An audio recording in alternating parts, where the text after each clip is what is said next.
राम राम सभी को, राधे राधे, जय श्री कृष्णा। आप सभी का स्वागत है हमारे YouTube चैनल आरजे कथा कीर्तन में।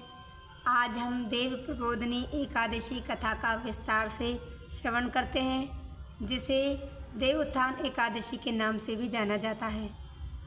तो चलिए कथा में प्रवेश करते हैं, बने रहिएगा कथा में। बोलिए श्री कृष्ण भगवान की जय, एकादशी महारानी की जय। ब्रह्मा जी बोले, हे मुनि श्रेष्ठ, अब पापों को हरने वाली, पुण्य और मुक्ति देने वाली एकादशी का महात्म्य सुनिए। पृथ्वी पर गंगा की महत्ता और समुद्रों तथा तीर्थों का प्रभाव तभी तक है जब तक कार्तिक मास की देव प्रबोधिनी एकादशी तिथि नहीं आती। मनुष्य को जो फल 1000 अश्वमेध और 100 राजसूय यज्ञों से मिलता है, वही देव प्रबोधिनी एकादशी के व्रत से मिलता है। तब नारद जी ने पूछा कि हे पिता, एक समय भोजन करने, रात्रि को भोजन करने तथा सारे दिन उपवास करने से क्या फल मिलता है, सो आप विस्तार पूर्वक मुझको समझाइए। ब्रह्मा जी बोले कि हे पुत्र, एक बार भोजन करने से 1 जन्म और रात्रि को भोजन करने से 2 जन्म तथा पूरा दिन उपवास करने से 7 जन्मों के पाप नष्ट हो जाते हैं। जो वस्तु त्रिलोकी में न मिल सके और दिखाई ना दे सके, वह हरि प्रबोधिनी एकादशी से प्राप्त हो सकती है। मेरु और मंदराचल के समान बाहरी पाप भी नष्ट हो जाते हैं तथा अनेक जन्म में किए हुए पाप समूह क्षण भर में भस्म हो जाते हैं। जैसे रुई के बड़े भारी ढेर को अग्नि की छोटी सी चिंगारी भस्म कर देती है, वैसे ही विधि पूर्वक थोड़ा सा पुण्य कर्म अनंत फल देता है। परंतु विधि रहित चाहे अधिक किया जाए तो भी उसका फल कुछ नहीं मिलता। संध्या न करने वाले, नास्तिक, वेदों की निंदा करने वाले, धर्मशास्त्र को दूषित करने वाले, मूर्ख, दूसरे की स्त्री का अपहरण करने वाले, पाप कर्मों में सदैव लगे रहने वाले, धोखा देने वाले, ब्राह्मण अथवा शूद्र, पर स्त्री गमन करने वाले तथा ब्राह्मणी से भोग करने वाले, ये सब चांडाल के समान हैं। जो विधवा अथवा सधवा ब्राह्मणी से भोग करते हैं, वे अपने कुल को नष्ट कर देते हैं। पर स्त्रीगामी की संतान नहीं होती और पूर्व जन्म के संचित सब अच्छे कर्म नष्ट हो जाते हैं। जो गुरु और ब्राह्मणों से अहंकार युक्त बात करता है, वह भी धन और संतान से हीन होता है। भ्रष्टाचार करने वाला, चांडाली से भोग करने वाला, दुष्ट की सेवा करने वाला और जो नीच मनुष्य की सेवा करते हैं या संगति करते हैं,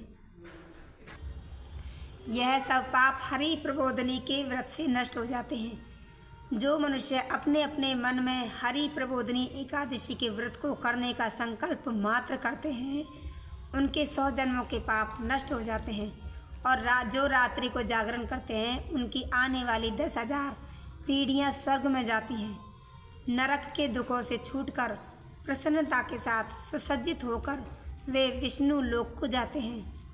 ब्रह्म हत्या आदि महान पाप भी इस व्रत के प्रभाव से नष्ट हो जाते हैं। जो फल समस्त तीर्थों में स्नान करने, गऊ, स्वर्ण और भूमि का दान करने से होता है, वही फल इस एकादशी की रात्रि को जागरण से मिलता है। हे मुनि शार्दुल, इस संसार में उसी मनुष्य का जीवन सफल है जिसने हरि प्रबोधिनी एकादशी का व्रत किया है। इस संसार में जितने भी तीर्थ हैं, उन सब के स्नान, दान आदि का फल इस व्रत से मिलता है। अतः और सब कर्म को त्याग कर भगवान के प्रसन्नार्थ कार्तिक शुक्ला हरि प्रबोधिनी का व्रत करना चाहिए। वही ज्ञानी, तपस्वी तथा जितेंद्रिय है और उसी को भोग तथा मोक्ष प्राप्त होता है। जिसने हरि प्रबोधिनी एकादशी का व्रत किया है, यह विष्णु को अत्यंत प्रिय, मोक्ष के द्वार को बताने वाली तथा उसके तत्व का ज्ञान देने वाली है। जिसने एक बार भी इसका व्रत किया, वह मोक्ष का अधिकारी हो जाता है। मन, वचन, कर्म तीनों प्रकार के पाप इस रात्रि को केवल जागरण करने से नाश हो जाते हैं। हरि प्रबोधनी के दिन जो मनुष्य भगवान के प्रसन्नार्थ स्नान, दान, तप व यज्ञादि करते हैं वे अक्षय पुण्य को प्राप्त होते हैं। हरि प्रबोधनी एकादशी के दिन व्रत करने से मनुष्य के बाल, यौवन और वृद्धावस्था में किए गए समस्त पाप नाश हो जाते हैं। इस एकादशी को रात्रि में जागरण का फल चंद्र सूर्य ग्रहण के समान स्नान करने से 1000 गुना अधिक होता है। अन्य कोई भी पुण्य इसके सामने व्यर्थ है। जो मनुष्य हरि प्रबोधनी का व्रत नहीं करते उनके सब पुण्य व्यर्थ हैं। अतः हे नारद, तुमको भी विधि पूर्वक यत्न के साथ इस व्रत को करना चाहिए। जो कार्तिक मास में धर्मपरायण होकर अन्न नहीं खाते हैं उन्हें चांद्रायण व्रत का फल प्राप्त होता है। कार्तिक मास में भगवान दान आदि से इतने प्रसन्न नहीं होते जितने कि शास्त्रों की कथाओं के सुनने से होते हैं। कार्तिक मास में जो भगवान विष्णु की कथा का एक या आधा श्लोक भी पढ़ते, सुनते या सुनाते हैं उनको 100 गायों के दान का फल मिलता है। अतः अन्य सब कर्मों को छोड़कर कार्तिक मास में मेरे सम्मुख बैठकर मेरी कथा पढ़नी या सुननी चाहिए। जो कल्याण के लिए कार्तिक मास में हरि कथा कहते हैं वे सारे कुटुंब का क्षण मात्र में उद्धार कर देते हैं। शास्त्रों की कथा कहने और सुनने से 10,000 यज्ञों का फल मिलता है, साथ ही उनके सब पाप भस्म हो जाते हैं। जो नियम पूर्वक हरि कथा सुनते हैं वे 1000 गौ का दान फल पाते हैं। विष्णु के जागने के दिन जो भगवान की कथा सुनते हैं वे 7 द्वीपों समेत पृथ्वी के दान करने का फल पाते हैं। जो मनुष्य भगवान की कथा को सुनकर वाचक को अपनी सामर्थ्य के अनुसार दक्षिणा देते हैं उनको सनातन लोक मिलता है। ब्रह्मा जी की यह बात सुनकर नारद मुनि ने कहा कि भगवान, एकादशी के व्रत की क्या विधि और कैसा व्रत करने से क्या फल मिलता है, वह भी विस्तार पूर्वक समझाकर कहिए। नारद मुनि की बात सुनकर ब्रह्मा जी कहने लगे कि ब्रह्म मुहूर्त में जब 2 घड़ी रात्रि रह जाए तब उठकर शौच आदि से निवृत्त होकर दंत धावन आदि करे। उसके बाद नदी, तालाब, कुआं, बावड़ी या घर में ही जैसा संभव हो स्नान आदि करे। फिर भगवान की पूजा करके कथा सुने और फिर व्रत का नियम ग्रहण करना चाहिए। उस समय भगवान से विनय करे कि हे भगवान, आज मैं निराहार रहकर व्रत करूँगा या करूँगी, आप मेरी रक्षा कीजिए। दूसरे दिन द्वादशी को भोजन करूँगा या करूँगी। तत्पश्चात भक्ति भाव से व्रत करे तथा रात्रि को भगवान के आगे नृत्य, गीत आदि करना चाहिए। प्रबोधनी एकादशी को कृपलता को त्याग कर बहुत से पुष्प, फल, अगर, धूप आदि से भगवान का पूजन करना चाहिए। शंख के जल से भगवान को अर्घ्य देवे। इसका समस्त तीर्थों से करोड़ गुना फल होता है। जो मनुष्य अगस्त के पुष्प से भगवान का पूजन करते हैं उनके आगे इंद्र भी हाथ जोड़ता है। तपस्या करके संतुष्ट होने पर हरि भगवान जो नहीं करते वह अगस्त के फूलों से भगवान को अलंकृत करने से करते हैं। जो कार्तिक मास में बिल्व पत्र से भगवान की पूजा करते हैं वे मुक्ति को प्राप्त होते हैं। कार्तिक मास में जो तुलसी से भगवान का पूजन करते हैं उनके 10,000 जन्मों के पाप नष्ट हो जाते हैं। तुलसी दर्शन करने, स्पर्श करने, कथा कहने, नमस्कार करने, स्तुति करने, तुलसी रोपण, जल से सींचने और प्रतिदिन पूजन, सेवा आदि करने से 1000 करोड़ युग पर्यंत विष्णु लोक में निवास करते हैं। जो तुलसी का पेड़ लगाते हैं उनके कुटुंब में उत्पन्न होने वाले प्रलय काल तक विष्णु लोक में निवास करते हैं। हे मुनि, रोपी हुई तुलसी जितनी जड़ों का विस्तार करती है उतने ही 1000 युग पर्यंत तुलसी रोपण करने वाले के सुकृत का विस्तार होता है। जिस मनुष्य की रोपण की हुई तुलसी की जितनी शाखा, प्रशाखा, बीज और फल पृथ्वी में बढ़ते हैं उसके उतने ही कुल जो बीत गए हैं तथा होंगे 2000 कल्प तक विष्णु लोक में निवास करते हैं। जो कदम्ब के पुष्पों से हरि का पूजन करते हैं वे भी कभी यमराज को नहीं देखते। जो गुलाब के पुष्पों से भगवान का पूजन करते हैं उन्हें मुक्ति मिलती है। जो वकुल और अशोक के फूलों से भगवान का पूजन करते हैं वे सूर्य चंद्रमा के रहने तक किसी प्रकार का शोक नहीं पाते। जो मनुष्य सफ़ेद या लाल कनेर के फूलों से भगवान का पूजन करते हैं उन पर भगवान अत्यंत प्रसन्न रहते हैं, और जो भगवान पर आम की मंजरी चढ़ाते हैं वे करोड़ों गौओं के दान का फल पाते हैं।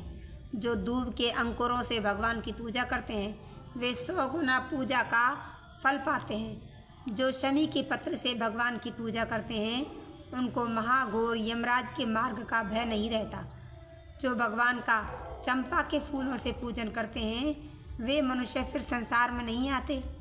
जो मनुष्य केतकी का पुष्प भगवान पर चढ़ाते हैं उनके करोड़ों जन्म के पाप नष्ट हो जाते हैं। जो पीले रक्त वर्ण के कमल के पुष्पों से भगवान का पूजन करते हैं उनको श्वेत द्वीप में स्थान मिलता है। इस प्रकार रात्रि को भगवान का पूजन कर प्रातःकाल होने पर उठकर नदी पर जाए और वहाँ स्नान जप तथा प्रातःकाल के कर्म करके घर पर आकर विधि पूर्वक भगवान केशव का पूजन करें। व्रत की समाप्ति पर विद्वान ब्राह्मणों को भोजन करावे और दक्षिणा देकर क्षमा याचना करे। इसके पश्चात भोजन गऊ और दक्षिणा देकर गुरु का पूजन करे। ब्राह्मण को दक्षिणा देवे और जो चीज़ व्रत के आरंभ में छोड़ने का निश्चय किया था वह ब्राह्मणों को दे। हे राजन, रात्रि में भोजन करने वाला मनुष्य ब्राह्मणों को भोजन करावे और स्वर्ण सहित बैल का दान करे। जो मनुष्य मांसाहारी नहीं है वह गऊ का दान करे। आंवले से स्नान करने वाले मनुष्य को दही और शहद का दान करना चाहिए। जो मनुष्य फलों को त्यागे वह फलदान करे। तेल छोड़ने पर घृत और घृत से छोड़ने पर दूध, अन्न छोड़ने पर चावल का दान दिया जाता है। जो भूमि शयन का व्रत लेते हैं उनको शय्यादान तथा तुलसी सब सामग्री सहित देनी चाहिए। पत्ते पर भोजन करने वाले को सोने का पत्ता घी सहित देना चाहिए। मौन व्रत धारण करने वाले को ब्राह्मण और ब्राह्मणी को घृत तथा मिठाई का भोजन कराना चाहिए। बाल रखने वाले को दर्पण, जूता छोड़ने वाले को एक जोड़ा जूता, लवण त्यागने वाले को शर्करा दान करनी चाहिए। मंदिर में दीपक जलाने वाले को तथा नियम लेने वाले को व्रत की समाप्ति पर ताम्र अथवा स्वर्ण के पत्र पर घृत और बत्ती रखकर विष्णु भक्त ब्राह्मण को दान देना चाहिए। एकांत व्रत में 8 कलश वस्त्र और स्वर्ण से अलंकृत करके दान करना चाहिए। यदि यह भी न हो सके तो इनके अभाव में ब्राह्मणों का सत्कार सब व्रतों की सिद्धि देने वाला कहा गया है। इस प्रकार ब्राह्मण को प्रणाम करके विदा करें। इसके पश्चात स्वयं भी भोजन करें। जिन वस्तुओं को चातुर्मास में छोड़ा हो उन वस्तुओं की समाप्ति करें, अर्थात ग्रहण करने लग जाए। हे राजन, जो बुद्धिमान इस प्रकार चातुर्मास व्रत निर्विघ्न समाप्त करते हैं वे कृतकृत्य हो जाते हैं और फिर उनका जन्म नहीं होता। यदि व्रत भ्रष्ट हो जाए तो व्रत करने वाला अंधा या कोढ़ी हो जाता है। भगवान कृष्ण कहते हैं कि राजन, जो तुमने पूछा था वह सब मैंने बतलाया। इस कथा को पढ़ने और सुनने से गौदान का फल प्राप्त होता है। तो ये है हमारी देव उत्थान एकादशी व्रत की कथा। इसे सुनिएगा और अच्छी लगे तो आगे भी शेयर करिएगा जिससे सभी लोग इसका लाभ उठा सकें। राधे राधे, जय श्री कृष्णा, राम राम सभी को।